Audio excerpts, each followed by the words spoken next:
Hi, welcome back to the channel.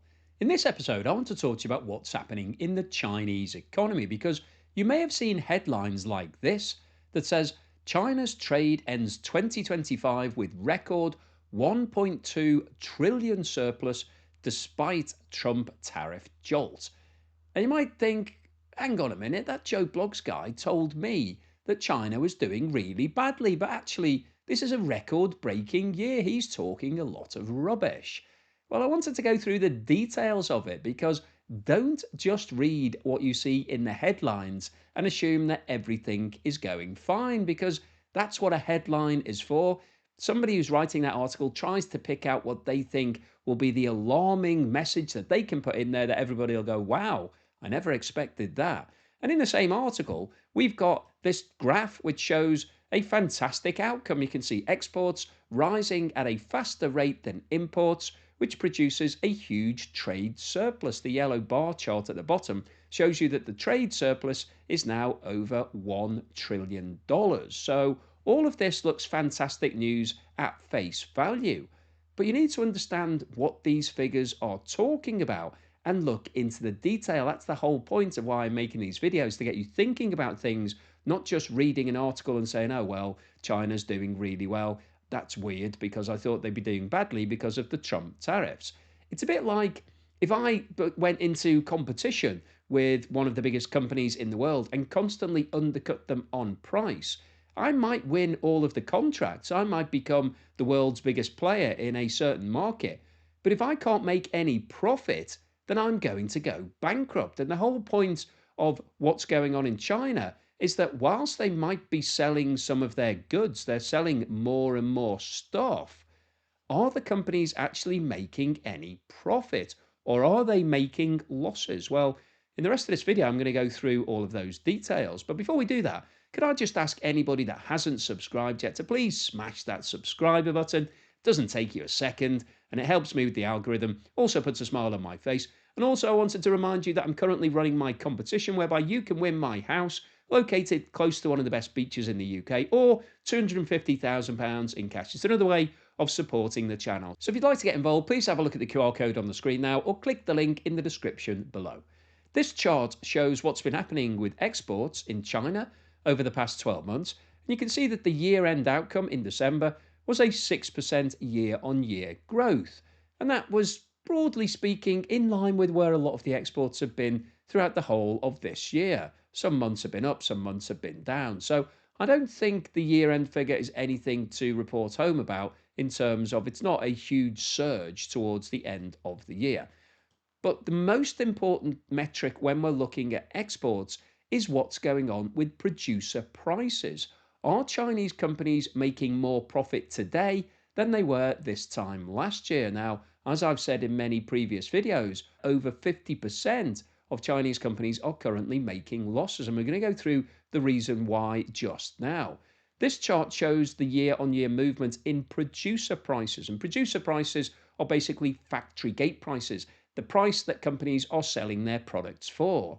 And as you can see from the scale on the right-hand side here, it starts at 0% and goes down to minus 3.7%. And in every single one of the past 12 months, producer prices, factory gate prices, have fallen in China. And in December, they fell year on year by 1.9%. And if we widen the scale of this chart to show what's been happening over the past 3 years, you can see that producer prices have fallen in every single month in the past 3 years. So Chinese companies are constantly cutting the price of what they're selling to keep winning more and more business. So one of the reasons why they've cut their margins is because of tariffs. So as Donald Trump has applied tariffs onto Chinese goods, some Chinese companies have reduced the price that they're selling those goods for to partially offset some of those tariffs. And Chinese companies are doing this all across the world, not just because of the tariffs in the USA. Now, I want to talk about what the year on year impact is here, because if you cut your prices last year and the year before and the year before that, then obviously overall your price is going to be down by more than 1.9%. So, as I said, in December 25, prices fell by 1.9%. That was on top of a 2.3% fall in December 24, a 2.7% fall in December 23, and a 0.7% fall in December 22. So I wanted to walk you through a worked example here to talk about what the real life impact of that is. So if we assume a product that a Chinese company was selling for 100 US dollars equivalent, we'll ignore exchange rates for the time being. Let's just talk about what's happening at the company level.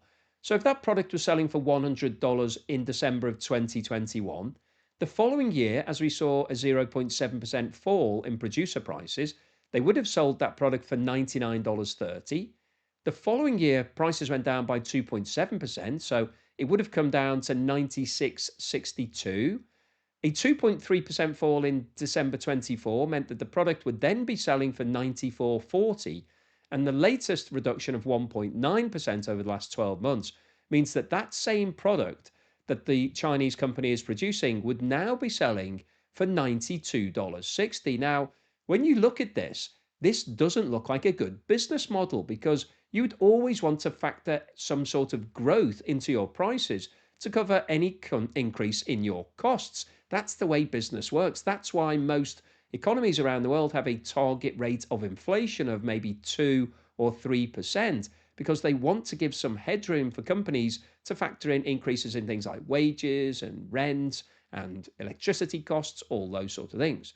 But you can see that in China, over the past 4 years, there has been a compound price decline of 7.4%. Now let's have a look at what's been going on with costs over the same period. So we've got the same 4 years here, and you can see I've broadly put the costs into energy, wages, rent, and then other factors to give us a total cost. So if we assume that back in December of 2021, the total costs for this business were $80. So on average, they're making $20 profit per item. So that would be a 20% profit margin at that point. If we then look at what's happened to the price of energy, wages, rent, and other costs in China over the past 4 years, you can see that in December 22, those costs would have increased to 86.63.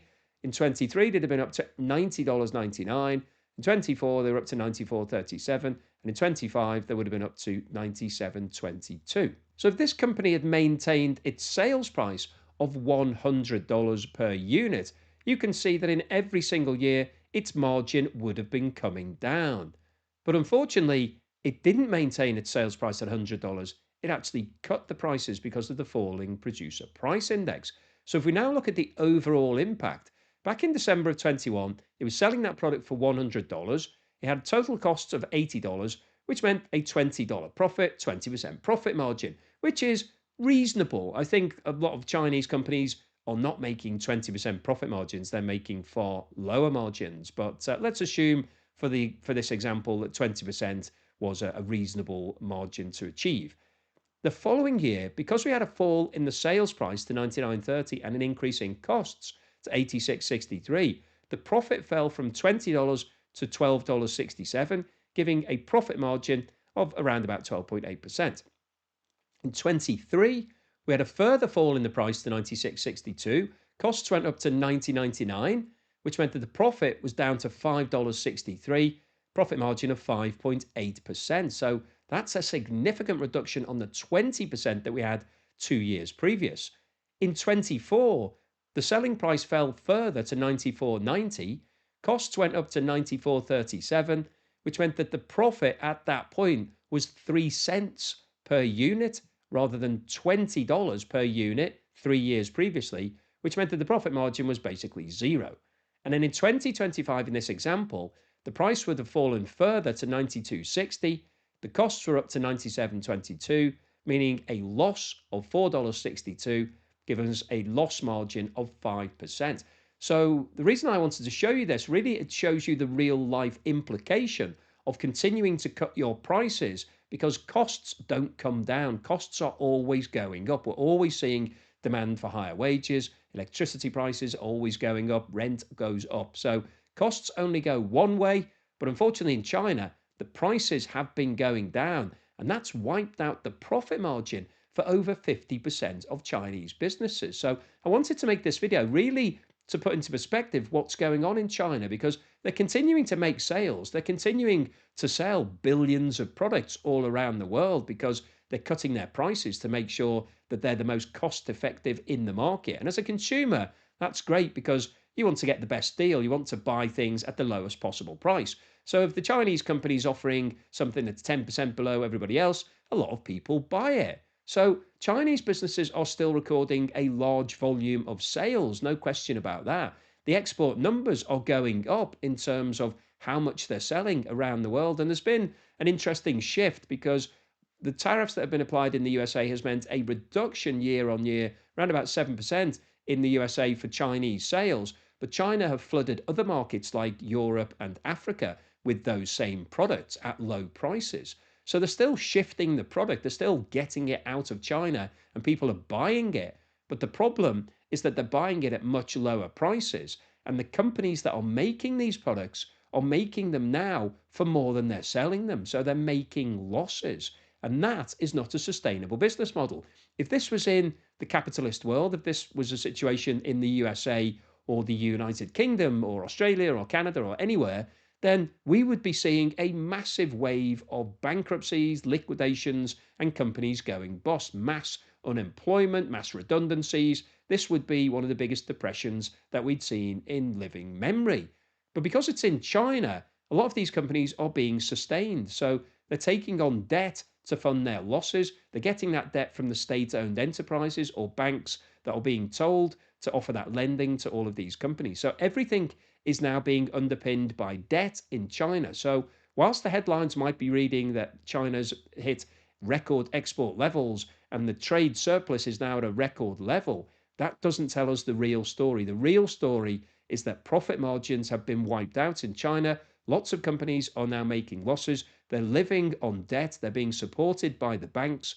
And at some point, this merry-go-round has to stop. You can't just carry on issuing more and more debt to keep these companies alive. That's what China was doing with the property development companies. And then at some point, it said enough's enough. It pulled the plug, and a lot of those businesses have now gone bankrupt. Evergrande being probably the biggest example. That's where I started talking about China. So I always like to refer back to it. It's like a long lost son of mine. I like to just keep an eye on what's going on with it. Unfortunately, it's now gone into liquidation. It's dead. But it's still worth mentioning because I think it's a good example that at the time, Evergrande was seen as being an amazing company. It was a market leader. It was hailed as being an incredible business model.